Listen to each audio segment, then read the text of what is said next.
1960 के ज़माने की है। अलीगढ़ ITI में मेरे पिता प्रिंसिपल थे। हम लोग कैंपस के ही क्वार्टर में रहते थे। गर्मियों के दिन थे। हम लोग बाहर बरामद में सोए हुए थे। रात के करीब 1 बजे सुपरवाइज़र RK सिंह, जो सिक्योरिटी का काम भी देखते थे, मुझे जगाया और कहा कि अपने पिताजी को बुलाओ। पिताजी अंदर आंगन में सोए थे। मैंने उन्हें जगाया तो वे बाहर आए तो सिंह साहब ने बताया कि मशीन चल रही है। उसकी आवाज़ यहाँ तक आ रही है। पिताजी ने कहा कि 2-3 लोगों को साथ लेकर जाइए और देखिए कि वहाँ कोई है क्या। वे लोग गए और कुछ लोगों को साथ लेकर गए। काफ़ी देर बाद लौटे और बताया कि वहाँ कोई नहीं था। मशीन अपने आप चल रही थी। उसे बंद कर दिया गया। इतना कहकर वे लोग अपने अपने घर चले गए। अभी वे लोग घर पहुंचे भी नहीं होंगे कि मशीन फिर से चलने लगी। मशीन चलने की आवाज़ फिर से आने लगी। पिताजी को आकर उन्होंने बताया और फिर देखने चले गए। इस बार मशीन बंद करके उन्होंने मेन स्विच ऑफ कर दिया। वर्कशॉप बंद करके पिताजी को बताकर घर चले गए। सुबह के 3 बज चुके थे। उस दिन मशीन फिर नहीं चली। मुझे लगा कि शायद यह एक संयोग हो सकता है।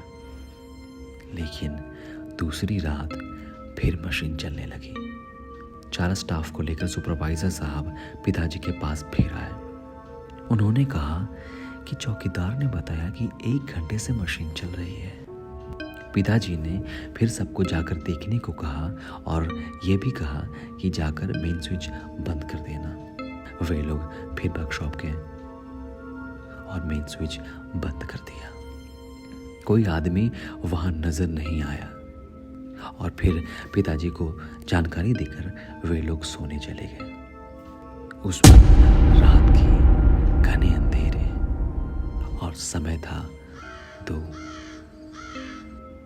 उस वक्त रात के 2 बज चुके थे कि आधे घंटे बाद मशीन फिर से चलने लगी। फिर से वे लोग आए और पिताजी को बताकर वर्कशॉप की ओर चल दिए। इस बार उन्होंने मशीन बंद करके मेन स्विच का ग्रिप ही निकाल दिया। फिर से कोई दिखाई नहीं पड़ा। फिर से वे सूचना देकर अपने अपने घर सोने चले गए। फिर उस रात मशीनें नहीं चली। दूसरे दिन सुबह सिंह साहब फोरमैन के साथ आए। उन्होंने कहा कि सर, कल सोमवार को प्रैक्टिकल का एग्ज़ाम है।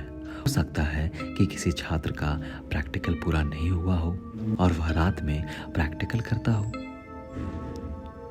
सुपरवाइजर साहब ने कहा, यदि ऐसा है तो वह दिखाई क्यों नहीं देता? हमारे पहुंचते ही गायब कहाँ हो जाता है? फिर कहते हैं, चलिए दिन में देखा जाए। वर्कशॉप खोलकर देखा गया, लेकिन कोई नजर नहीं आया।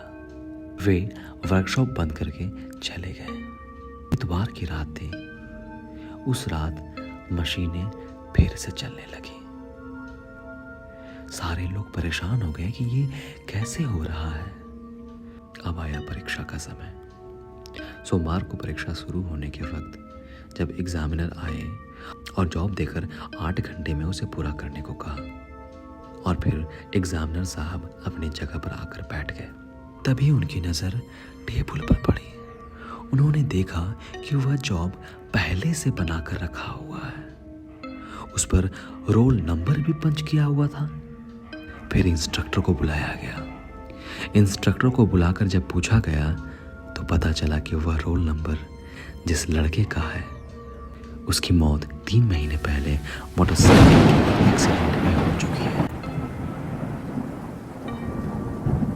यह बात जब पिताजी के पास पहुंची तो वो घबरा गए और दंग रह गए। उन्होंने कहा कि एक काम करो, उस पर नंबर दे दो। लगता है ये उसकी आत्मा है जो इधर उधर भटक रही है। शायद उसके नंबर देकर उसे पास कर देने से उसकी आत्मा को शांति मिल जाए।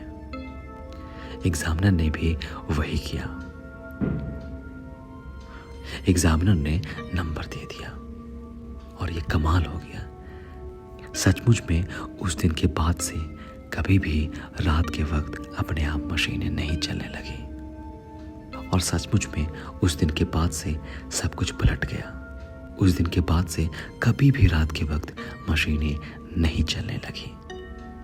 ये सब हो जाने के बाद हम 3 वर्ष उस जगह रहे भी, लेकिन ऐसी घटना कभी नहीं घटी। लेकिन यह घटना जब भी याद आती है रूह कांप जाती है। कभी भी ये घटना ऐसा महसूस कराती है कि लगता है बस ये कल की बात है। ये एक सच्ची घटना है जो मैंने आपको सुनाया। ये एक सच्ची और एक अनोखी घटना है जो सच में एक लड़के के साथ